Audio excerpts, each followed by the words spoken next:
NECA Toys unleashes the king. Here's a look at the new NECA King of the Monsters. This is the Monsterverse Godzilla.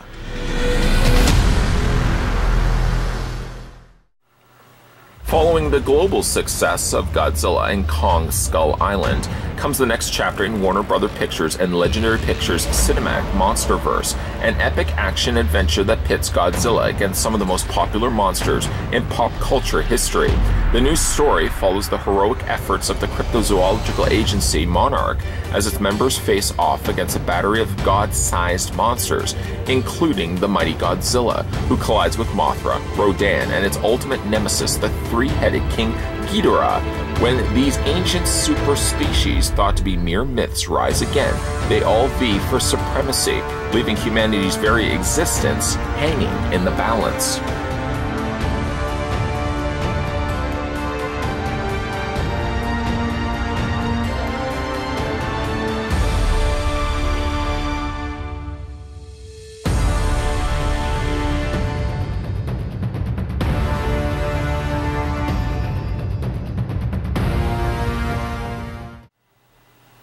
Now, to get this review underway, the first thing we're going to do is measure off to the very top of Godzilla. I'm going to do two sets of measurements, one to the very top to tell you how high the figure stands, and then from its snout to the end of its tail, so that you know how long it is. Starting first, though, from foot to the top of its head, Godzilla stands rather impressively at 6.6 inches in height, which switches over to about 17 centimeters tall, 16.9 to be exact. We're going to go ahead and switch that back over to inches, and taking it, like I said, from the tail to the tip of its snout, right there.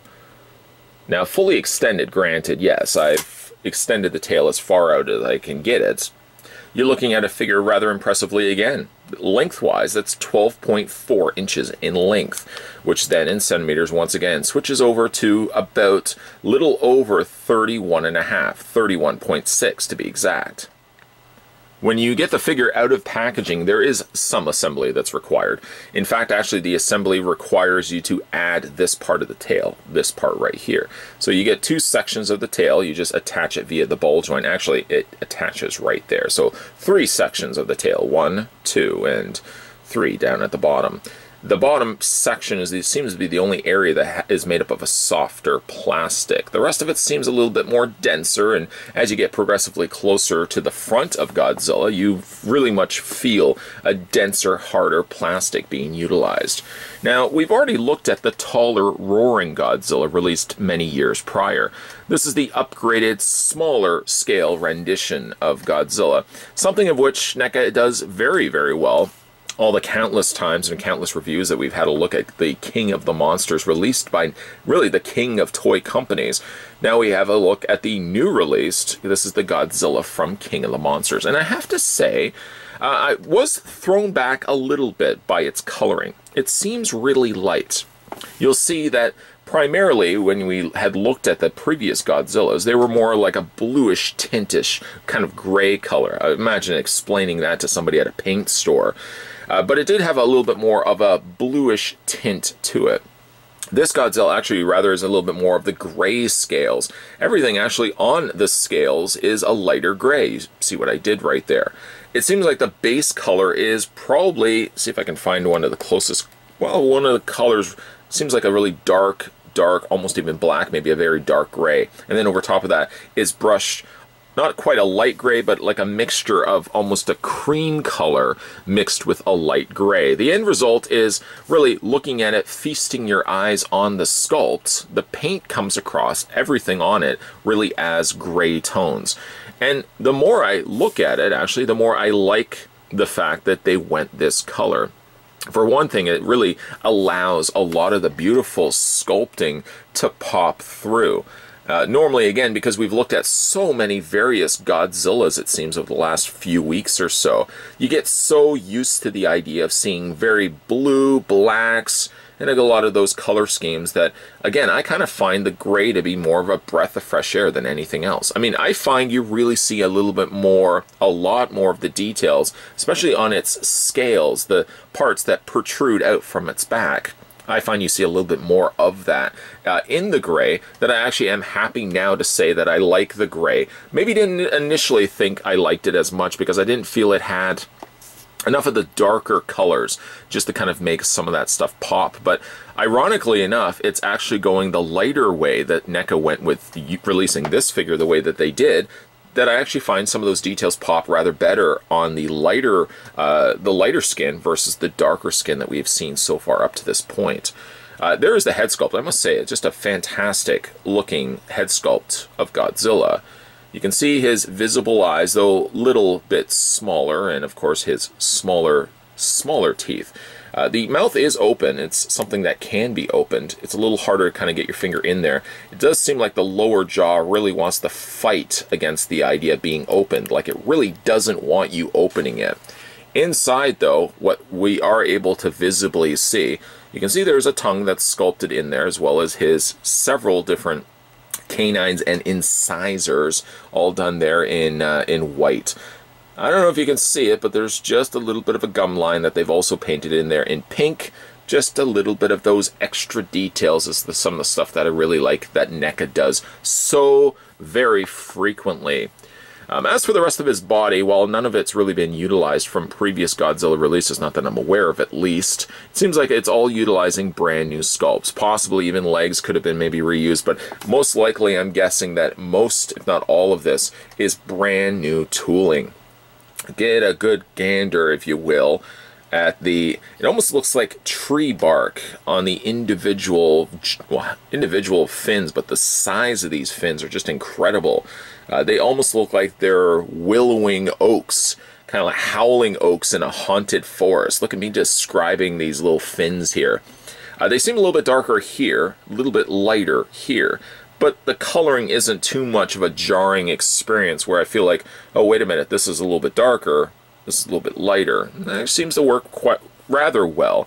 I mean, maybe some people could say potentially that if the fins had been carried over a little bit more of a darker color here, you get a little bit more of a consistent color happening. I will admit, though, like the tail sections seem to change a little too frequently. Here you get this big section where it almost doesn't even seem like the paint was utilized. Just seems like maybe that's the base color.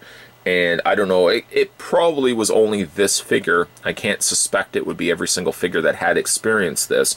It does seem, though, like the dry brushing of this cream-colored gray missed slightly here, unless the intention was deliberate to have the tail slightly darker there.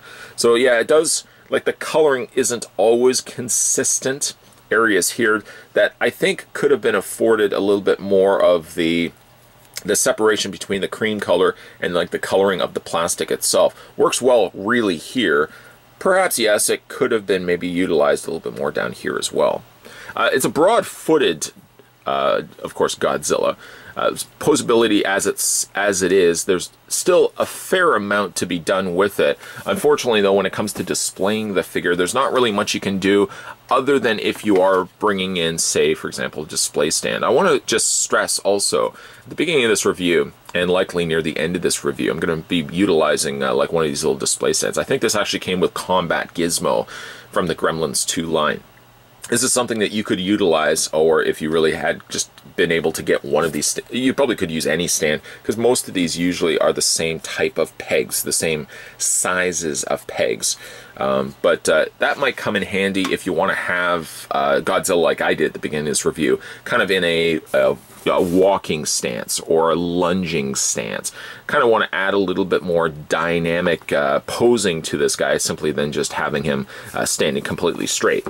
With his tail, slightly boring, you know, completely straight. You really don't want to have that. So let's have a look at this guy's articulation. A fair bit, actually, for its size. We, again, looked at its mouth.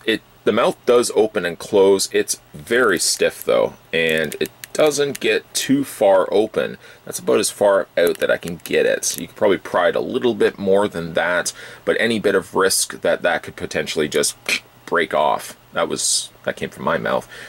Just break off. I'm not going to attempt it any bit more than that. Now what's interesting, though, is his head rotates independently from his neck. I don't believe this is the first time that NECA has utilized or used two individual ball joints happening. It does give you a little bit extra playability and certainly posability when you're able to rotate the neck and the head independently on their own. The upper torso does have a ball joint. You will find yourself kind of just fighting with the fact that a lot of it does seem really stiff. This ideally could get a little bit more looser the more you play. Of course, with Godzilla, you may be able to free that up a little bit more. In a way, it does seem like it will hinge down and up and twist back and forth, but there's not a whole lot of leeway that it seems to afford me. The arms rotate all the way around, and you can bend at the elbow. Oh, also, you can hinge those arms out to about there. You can bend at the elbow. You can rotate the forearm. And you can also rotate Godzilla's little tiny hands. Look at the size of those hands. And they also hinge back and forth. As we move further down, same problem sort of comes into play as the roaring Godzilla, that 12-inch tall monstrosity that we looked at. He does have leg articulation, but being that the leg is on a hinge joint forward, meaning that when you are rotating it, it brings the leg inward. I like that for its walking stance. It does result, though, in forfeiting a little bit of, consistent molding. What ends up happening is you get this big noticeable cut where now that leg is completely moved, and of course now you kind of see the inside of Godzilla's body. Really shouldn't be the case like that, but unfortunately that's the way it has to be, just for the sole sake of being able to have, the lizard being able to move forward. So you could probably like pass it off. Maybe get it when you are displaying it on a stand, for example. You're probably not going to see it from this standpoint. You're probably going to want to, you probably don't want to drop it. You probably will want to bring the dinosaur looking as if he's moving forward, not, from the side. It's entirely up to you, really. I'm just saying. The legs hinge outward, not by much though. It does have a bend at the knee. It does rotate the lower leg, and he also has rotation in the lower foot. Slight hinge back and forth. And then we get, of course, very creative with what we can then do with the tail, because there's a fair bit of stuff happening here with the tail. The tail has a ball joint that, in theory, could rotate all the way around. You're going to start having problems where, of course, the scales are going to bump up against one another or get caught with one another. But as you can see, like, the tail does rotate all the way around. That happens then again here. It happens again here, here, here, and here. So we have 1, 1 right there. Let's count these off. 2, 2, 3, 4, 5, 6, 7, and 8. Seems to be 8 individual ball joints, all working together as a team, as they should, to give you the more realistic approach that you can then display the figure at. Overall, again, really a nice looking representation of Godzilla. As you've seen from the countless reviews I've done on this channel, I'm a big fan of Godzilla. Big fan of the original Toho Godzillas that NECA have released over the years. And of course, when the opportunity was available to pick up the King of the Monsters rendition of Godzilla, of course I had to jump right on that. And he does look splendid in hand, as equally as he would look splendid on your display shelf. The NECA Toys Godzilla King of the Monsters is really a great contender for a future variant release. NECA has done this in the past where they've given us figures and then of course re-released them with some bells and some whistles. I'm all for bells and whistles on this great looking rendition of Godzilla.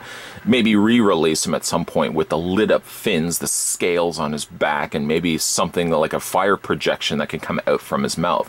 That would be pretty, pardon me for saying this, frickin' sweet. As for the figure itself, again, initially, I was a little set back by the fact that his colors were so light, so beige, so gray, versus, well, I think a lot of it was chalked up to the fact that I had looked to so many Godzilla toys leading up to this one, that by that point I was so used to the common, it seemed, the blacks and the blues being utilized. This one goes grays and goes beiges, a rather nice departure, and as a result of it, I find some of the details pop a little bit more on this smaller rendition of Godzilla than perhaps some of the other ones that we had looked at up to this point. Yes, indeed, a very neat looking Godzilla. I'm usually somebody that jumps a little bit more towards the smaller scale figures because it just means that you can put a lot more on your shelf. Don't get me wrong, the 12-inch Godzilla that roared was just a fantastic piece. If you guys haven't, by the way, had a chance to look at that review, go back maybe after this video and check out my 12-inch tall roaring Godzilla. That one's got the slightly darker color scheme that I was talking about. Again, the blues and the blacks. But again, I like the smaller rendition of this guy, and I like the fact that he's grays and beiges. Again, it's just a really neat departure, and even though it doesn't have a whole lot of pops of color, I think it's really the sculpting and the detail that really shine on this king of the monsters. As some good news though, my friends, if you guys are interested in picking this one up for yourself, the Godzilla King of the Monsters from the Monsterverse and NECA Toys should be available right now at your local comic book stores. In fact, it just released a few weeks ago, so you should be able to easily find this at your local comic book stores or retail stores. Today we were having a look at the Godzilla King of the Monsters. This was the smaller scaled Godzilla. I just realized I said smaller scaled. If you've managed to pick up this figure for yourself, let me know down below what you guys think of the figure itself, or really just based on this review, what you guys think of the Godzilla King of the Monsters from NECA Toys. Always like reading your comments down below. And speaking of down below, also if you haven't had a chance to do so just yet, if you're new to this channel or just a long time viewer and just never got around to subscribing, make sure you turn on that subscribe button down below and turn on your bell notifications that when a new video comes onto this channel, you'll be the guy that be able to screaming out your front door, running down the street, waving your hands like a lunatic. A new video has come up from the review spot, and you'll be the guy that be able to brag it to your friends. Maybe they didn't even know because they haven't turned on your bell notifications. You'll be the popular kid in class and in town. Make sure you turn on, like I said, your bell notifications. Stay tuned, guys, because we're going to have a look at some more future NECA toys in upcoming videos. If NECA Toys is your thing, I know it's my thing, make sure, I won't say thing anymore, make sure you stay tuned to this channel, my friends and bunkos, because there's going to be a whole lot more of NECA reviews coming soon. As always, guys, thanks for watching, and I'll see you guys next time.